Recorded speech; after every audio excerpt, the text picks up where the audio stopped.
আমাদের পৌরাণিক গ্রন্থে ও জ্যোতিষশাস্ত্রে যুগের নানান ভিন্ন ভিন্ন ব্যাখ্যা দেওয়া হয়েছে।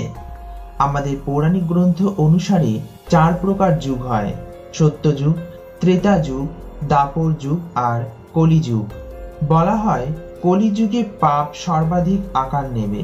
বর্তমানে এই কলিকাল অর্থাৎ কলিযুগই চলছে। অর্থাৎ এই যুগে কি কি হবে তা পৌরাণিক গ্রন্থে আগে থেকেই লেখা আছে। আর যখন সংসারে কোনো মহাপ্রলয় আসবে তখন কলিযুগে একমাত্র হরিকীর্তন মানুষের প্রাণ রক্ষার্থে কাজে আসবে।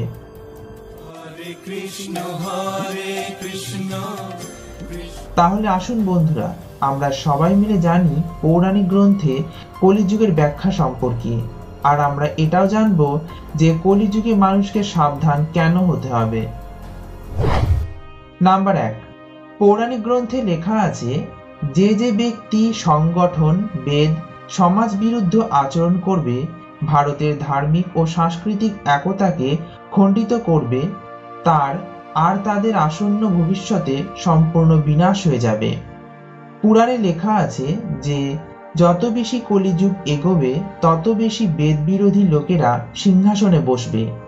এরা নিজের জনগণকে মিথ্যা কথা বলবে এবং তাদের সঙ্গে বিশ্বাসঘাতকতা করবে। আর সিংহাসনে বসার জন্য একে অপরের সাথে কুৎসিত তর্কে লিপ্ত হবে। এইসব মানুষের কোনো ধর্ম হবে না, এরা প্রত্যেককে অধর্মী হবে। এই ধরনের মানুষেরা ভারতবর্ষকে ভেঙে শেষ করে দেবে এবং ভারতবর্ষকে বিশৃঙ্খলতায় ভরিয়ে দেবে। নাম্বার 2, ভগবত পুরাণে লেখা আছে যখন মানুষ বেদের শিক্ষা ভুলে যাবে, যখন মানুষ সংস্কার শূন্য হয়ে যাবে, তখন তারা একটা উচ্চ পদ লাভ করবে এবং তারা প্রথম শ্রেণীর মিথ্যাবাদী, অধর্মী ও লোভী হবে। অন্যের স্ত্রী, অন্যের ধন দখল করতে সদা আগ্রহী হবে। না এদের বাড়তে দেরি লাগবে, না এদের পড়তে। মানুষের আয়ু কম হয়ে যাবে। রাজার বেশে চোর ঘুরে বেড়াবে, ছোট ছোট কথা নিয়ে ঝামেলা করবে, অন্যদের ধন লুট করবে। এরা যেমন হবে সময়ের সাথে সাথে এদের মতনই বাকিদের স্বভাব ও আচরণ বৃদ্ধি পাবে। এরা তো শোষণ করবেই, সাথে মানুষজনেরাও একে অপরকে উৎপীড়িত করবে। অবশেষে এরা সবাই ধ্বংস হয়ে যাবে। নাম্বার 3, ভবিষ্য পুরাণ অনুযায়ী ব্রহ্মাজি নারদকে বলেন যে, হে নারদ, ভয়ঙ্কর কলিযুগ এলে মানুষের প্রবৃত্তি দুষ্ট প্রকৃতির হয়ে যাবে, সাধুরাও দুষ্ট বুদ্ধি সম্পন্ন হবে। সংসারে পরস্পর বিরোধিতা বাড়তে থাকবে, আর বিশেষ করে রাজাদের মধ্যে চরিত্রহীনতা চলে আসবে। দেশ বিদেশের মধ্যে যুদ্ধ লেগেই থাকবে। সিদ্ধ সাধুরা দুঃখী থাকবে। নিজের ধর্মকে ছেড়ে মানুষ অন্য ধর্মের আশ্রয় নেবে। দেবতাদের দেবত্ব নষ্ট হয়ে যাবে এবং তাদের আশীর্বাদও নষ্ট হয়ে যাবে। আর তার সাথে সাথে মানুষের বুদ্ধিও ধর্মের বিরুদ্ধে চলতে থাকবে। মহারিষি বেদব্যাসের কথা অনুসারে কলিযুগে মানুষের মধ্যে বর্ণ ও আশ্রম সম্বন্ধিত প্রবৃত্তি লুপ্ত হয়ে যাবে।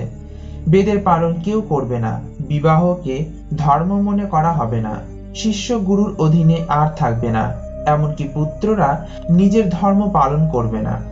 যে যেই কুলে জন্মগ্রহণ করুক না কেন, সে সবচেয়ে শক্তিশালী হবে, সেই সবার শাসক হবে। সব বর্ণের লোকেরা কন্যা বিক্রি করে জীবন নির্বাহ করবে, আর যে কোনো মানুষের কথাকে বচন মনে করা হবে। কলিযুগে প্রজা বন্যা, খরা, দুর্ভিক্ষের দুর্দশায় দিন কাটাবে।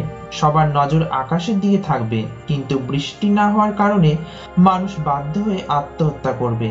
কলিযুগে অকাল লেগেই থাকবে। সবাই সর্বদাই কিছু না কিছু বিষয় ঝামেলায় লিপ্ত থাকবে। তাও খুব অল্প কিছু মানুষ পূর্বজন্মের কিছু ভালো কর্মফলের জন্য সুখে শান্তিতে বাঁচবে।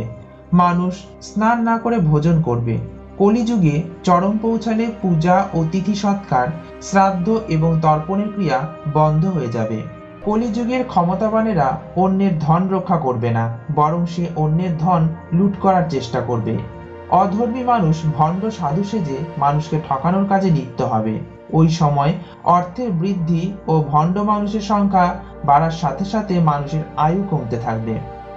মানুষ টাকা না দিয়েই অন্যের জমি ছিনিয়ে নেবে। শাস্ত্র মত না মেনেই মানুষ নিজের বানানো নিয়মে ঈশ্বরের পূজা করবে। মানুষ নিজেই নিজেকে পণ্ডিত ভাবতে শুরু করবে আর কোনো কারণ ছাড়াই কার্য করবে। মহাকাশের তারাদের জ্যোতি ম্লান হয়ে আসবে, 10টা দিশা পরিবর্তন হয়ে যাবে। ছেলে তার বাবাকে আর স্ত্রীরা তার শাশুড়িকে কাজ করতে বলবে। কলিযুগের সময়ের বৃদ্ধির সঙ্গে সঙ্গে মানুষ শুধু বর্তমানকে বিশ্বাস করবে। মানুষ শাস্ত্রজ্ঞান ভুলে যাবে ও অহংকারী হয়ে উঠবে। নাম্বার 10, শ্রীমদ্ভাগবতের কলিযুগে ধর্ম নিয়ে শ্রী শুক্রদেব পরীক্ষিতকে বলেন যে যেমন যেমন ঘোর কলিযুগ আসতে থাকবে তেমন তেমন ধারাবাহিকভাবে মানুষের মধ্যে ধর্ম, সত্য, পবিত্রতা, ক্ষমা, দয়া, আয়ু, বল আর স্মরণশক্তির বিনাশ হতে শুরু করবে। কলিযুগের শেষের দিকে অত্যন্ত বিশাল বিশাল যুদ্ধ হবে। কখনো হবে বর্ষার তাণ্ডব, কখনো প্রচন্ড গরম, আবার কখনো বিশাল বিশাল ঝড় পৃথিবীতে লেগেই থাকবে। মানুষ মানুষের ধান ক্ষেতের শস্য চুরি করবে, জামা কাপড়ও চুরি করবে, খাদ্য পানীয় এমনকি ঘরের সামান্য জিনিসপত্র পর্যন্ত চুরি হতে থাকবে। একজন চোর আরেকজনের চুরি করা ধন চুরি করবে, হত্যাকারীও হত্যা করতে শুরু করবে, মানুষের আয়ু কমতে শুরু করবে। কলিযুগের শেষে অর্থাৎ যখন ভগবান শ্রীবিষ্ণু কল্কি অবতার ধারণ করে পৃথিবীতে আসবেন, ওই সময় মানুষের আয়ু 20 থেকে 30 বছরের মধ্যেই সীমাবদ্ধ হয়ে যাবে। যে সময় কল্কি অবতার পৃথিবীতে আসবেন সেই সময় মানুষের উচ্চতা খুবই কম হয়ে যাবে। আর অবশেষে কালের এই ভয়ঙ্কর যুগ থেকে পরিত্রাণের একমাত্র উপায় হলো মানব সমাজকে বেদের দিকে ফিরে যেতে হবে আর হরিকীর্তন করে কলিযুগের সকল পাপ থেকে নিজেকে রক্ষা করতে হবে।